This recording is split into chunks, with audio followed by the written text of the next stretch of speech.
කාරක වාක්‍ය අපි කරපු පාඩමක් අපි නැවත ටිකක් මතක් කරගෙන බලමු. කොහොමද කර්මකාරක වාක්‍යයක් සාමාන්‍ය විදිහට අපි ගොඩනගා ගන්න කියලා. දරුවෝ දෙමාපියන් නමකි.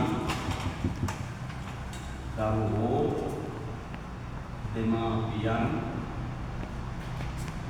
නම දීති කියලා වාක්‍යයක් අපි ගත්තොත් මේක ඔයගොල්ලන්ට පේනවා පැහැදිලිවම කර්තෘකාරක වාක්‍යයක්. ඒතකොට මේ කර්තෘකාරක වාක්‍ය අපි වෙනස් කරගන්න හදන්නේ කර්මකාරකය. දැන් සරලවම ගත්තහම මෙයාව අපි අනුක්ත කරන්නේ. එහෙනම් දරුවෝ අපි ලියනවා මොකක්ද? දරුවන් කියලා අපි ලියා ගන්නවා. හරි. ඊට පස්සේ එකතු කරනවා විසින්. අපි විසින් කියන එක එකතු කරගන්නවා. ඊට පස්සේ දැන් දෙමව්පියෝ කියන දෙමාපියන් කියන එක අනුක්තවනේ. අපි ආව මොකද කරගන්නේ? අපි අවුක්ත කරගන්නවා. ඒතර දෙමාපියන් කියන්නේ බහුවචන අනුක්ත පදේ.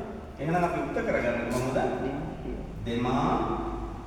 දෙමාපියෝ කියලා අපි උක්ත කරගන්නවා. අපි දෙමාපියන් දෙමාපියෝ කියලා උක්ත කරගන්නවා. උක්ත කරලා අපි බලනවා මේ ක්‍රියාපදේ දිහා. කොහොම මෙයා නම දීති.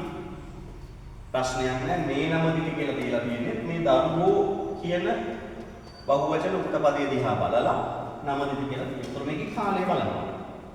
මේ කාලේ මොන කාලද එන? වර්තමාන කාල.